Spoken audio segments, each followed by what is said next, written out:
한번 생각해 보세요. 사람이 사람을 처음 만났을 때 그가 얼마나 성실한지, 따뜻한지 그 마음의 결은 보이지 않습니다. 눈에 들어오는 건 표정, 옷차림, 자세, 말투 같은 것들입니다. 결국 겉모습이죠. 이 말 들으면 조금 씁쓸하죠.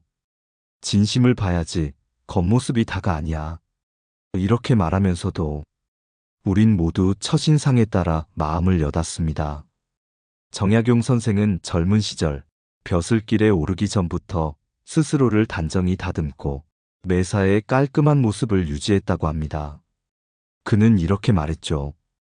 사람의 됨됨이는 꾸밈 속에 드러난다. 그 말에는 이런 통찰이 숨어 있습니다. 겉모습은 내면의 그림자라는 겁니다. 단정한 사람은 스스로를 존중합니다.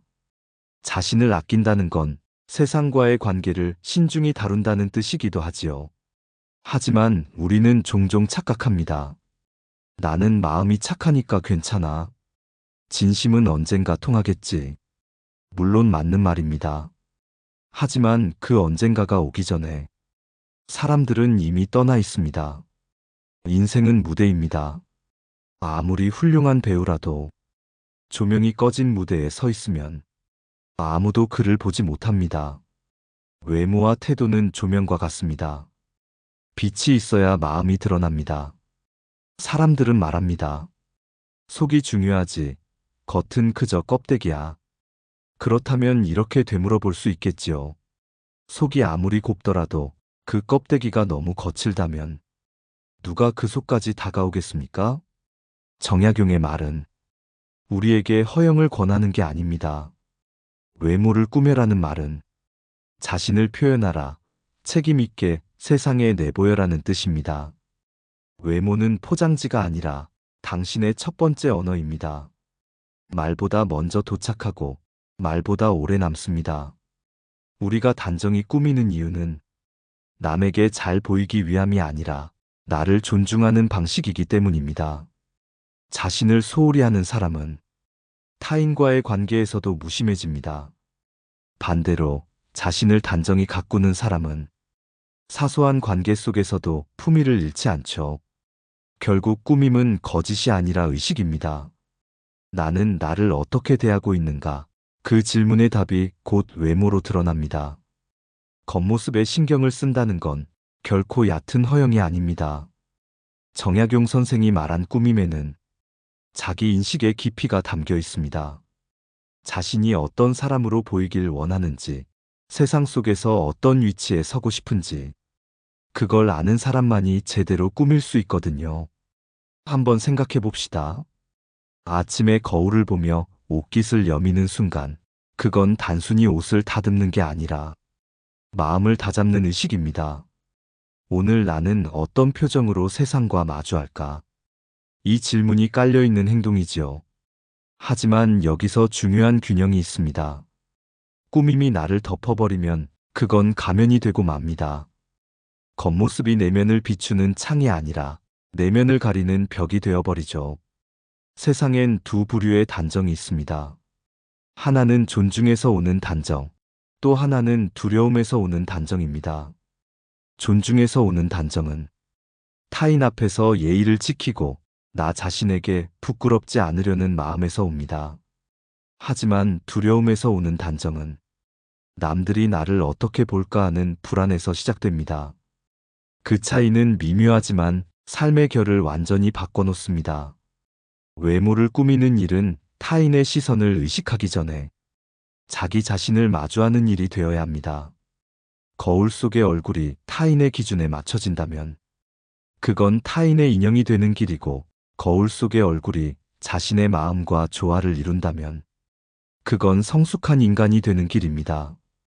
정약용은 외모의 단정함을 강조하면서도 늘 그 중심에는 도덕의 마음을 두었습니다.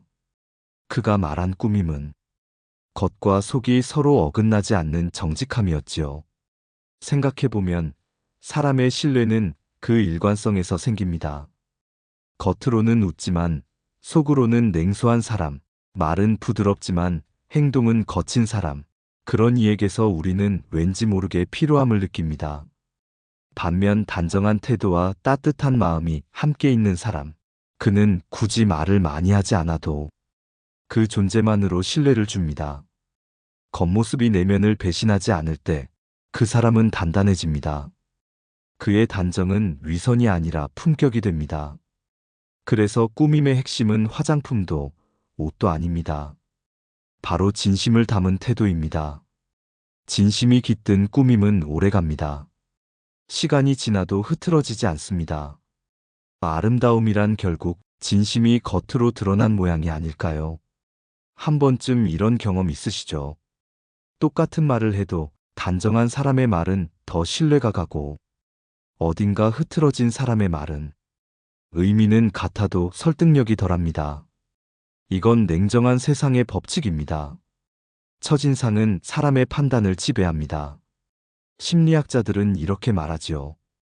우리는 상대를 만난 첫 7초 안에 그의 성격, 능력, 신뢰도까지 결정한다. 이 짧은 7초 안에 내면은 말할 틈이 없습니다.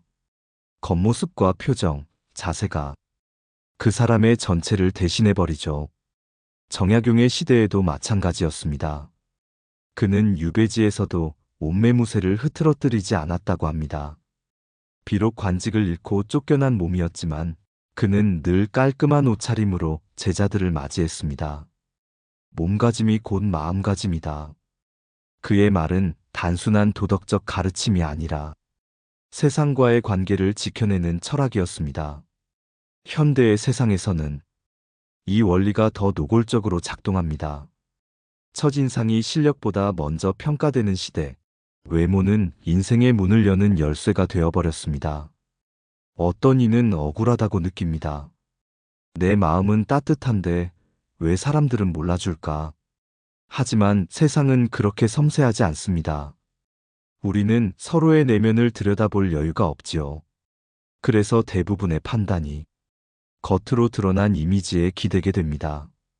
그렇다고 해서 모두가 화려하게 꾸미라는 뜻은 아닙니다. 꾸밈의 핵심은 진정성 있는 자기 표현입니다. 자신에게 어울리는 색깔, 자신의 인생을 담은 얼굴, 그걸 알아보는 감각이 중요하지요. 예를 들어 어느 직장에서 꾸준히 노력해온 한 중년 남성이 있었습니다. 성실하지만 조용한 성격 때문에 오랫동안 주목받지 못했죠. 그런데 어느 날 그는 자신의 외모를 조금 바꾸었습니다. 항상 구겨져 있던 셔츠 대신 깨끗한 셔츠, 늘 무표정이던 얼굴에 약간의 미소. 단지 그것뿐이었습니다. 그 변화 이후 사람들의 태도가 눈에 띄게 달라졌습니다.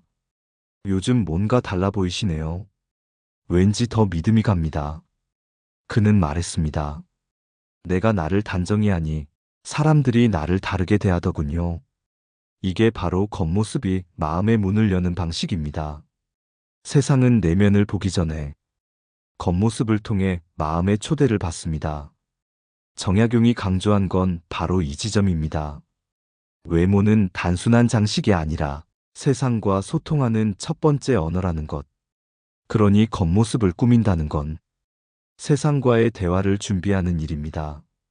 단정히 꾸민 얼굴, 가지런한 말투, 그 속엔 이런 말이 숨어 있습니다. 나는 오늘 당신을 존중할 준비가 되어 있습니다. 그 마음이 전해질 때 비로소 내면이 빛을 발합니다. 빛은 어둠을 뚫지 않지만 스스로 밝아질 수는 있습니다. 외모의 단정함이란 바로 그 빛 켜기의 행위이지요. 단정히 꾸민다는 건 단지 얼굴을 다듬는 일이 아닙니다.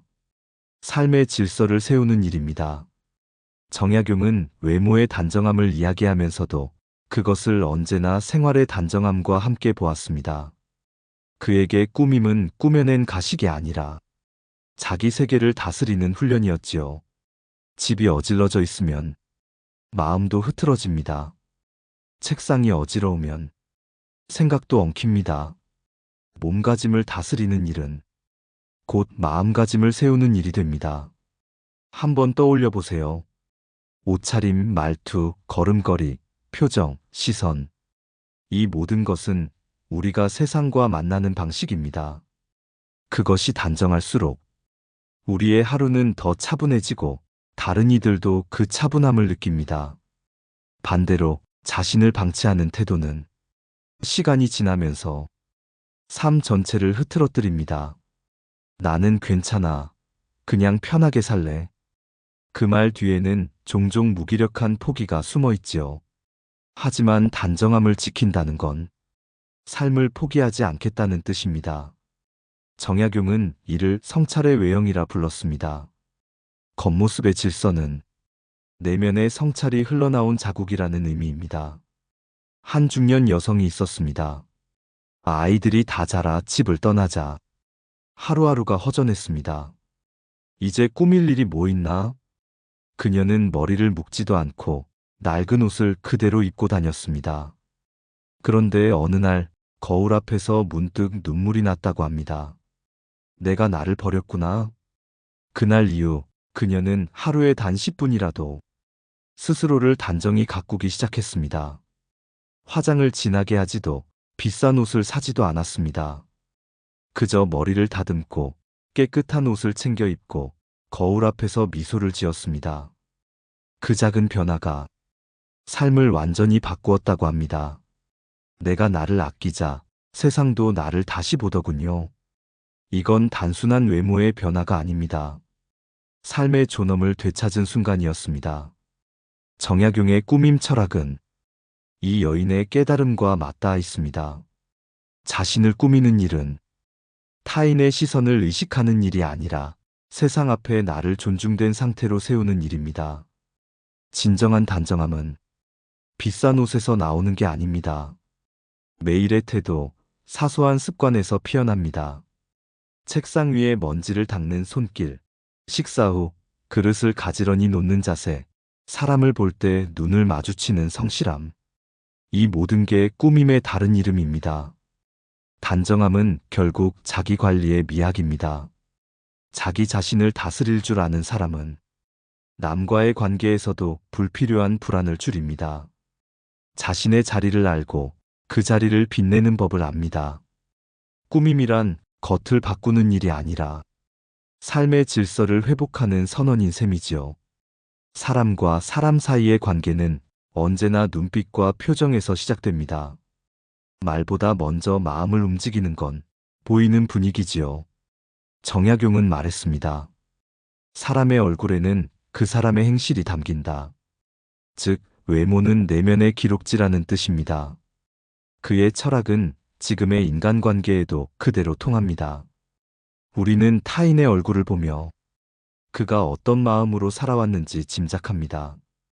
단정한 사람의 눈빛에는 정리가 있고 자신을 방치한 사람의 얼굴에는 피로가 묻어납니다. 그건 꾸밈이 아니라 마음의 흔적이지요. 한 직장인이 이런 말을 했습니다. 같은 말을 하는데 어떤 사람의 말은 믿어지고 어떤 사람의 말은 공허하게 들립니다. 그 차이는 목소리나 단어보다 그 사람의 태도에서 옵니다. 태도는 외모의 연장입니다. 단정히 꾸민 사람은 타인을 대할 때도 일정한 거리를 지킵니다. 그 거리감이 불편하게 느껴질 때도 있지만 사실 그것은 존중의 틀입니다. 자신을 함부로 하지 않듯 상대도 함부로 대하지 않기 때문이지요. 반면 자신을 방치한 사람은 관계에서도 쉽게 무너집니다. 말 한마디에 휘둘리고 작은 오해에도 불안해집니다. 왜냐면 자기 자신을 단단히 세우지 못했기 때문입니다.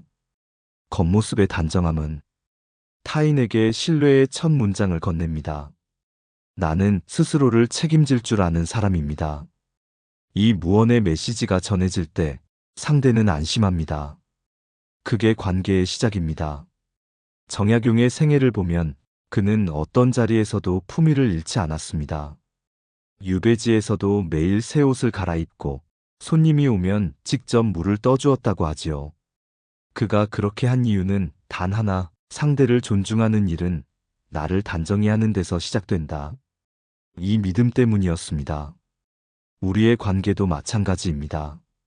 가족, 친구, 동료, 그 누구와의 관계도 내가 나를 대하듯 이어집니다.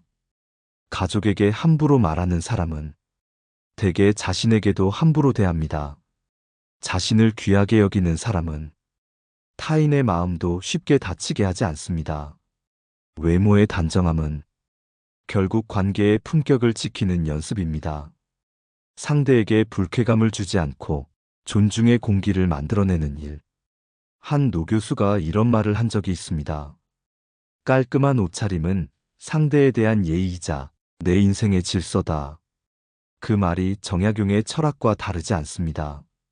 내면의 선함은 시간이 걸려야 드러납니다. 하지만 겉모습의 단정함은 즉시 전해지는 배려입니다.